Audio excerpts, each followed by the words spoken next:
Hi. So I'm exploring this week an article from Forbes from Nirit Cohen exploring why Andy Jassy wants employees to return to the office. Now, as I've mentioned, there's two parts to her article. One, where she explores the real reasons he wants people back in the office, and I think she's onto something. The other one is her providing a narrative that she believes if Andy Jassy used, he would get employees to buy into the idea that going back into the office full time is a stepping stone to a new working model, and I don't buy into that. But one of the things I think that any organisation trying to force an RTO mandate on employees where they're going to struggle is the lack of trust. Now, Amazon, like other organisations, have backflipped over and over again. And it's hard to trust an organisation that says one thing, then does another, and says one thing and does the opposite. And, you know, in 2023, CNN reported that Andy Jassy, CEO, had told employees to support the company's return to office plan or consider getting another job. And that's a really empathetic leader. And he said that those who could not accept the policy would have a grim prospects of remaining at Amazon. And that's not a good foundation for building trust. And also, May last year, 200 employees at Amazon walked off the job worldwide,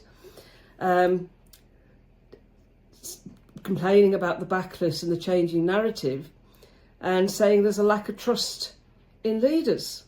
Lack of trust in leaders' decision making. And Amazon previously had what was called a remote friendly policy. That's now gone out the window. And when there's that lack of trust, leaders are not seen as honest and transparent. So whatever Andy Jassy is now going to say to try and get people back into the office, people aren't going to trust him.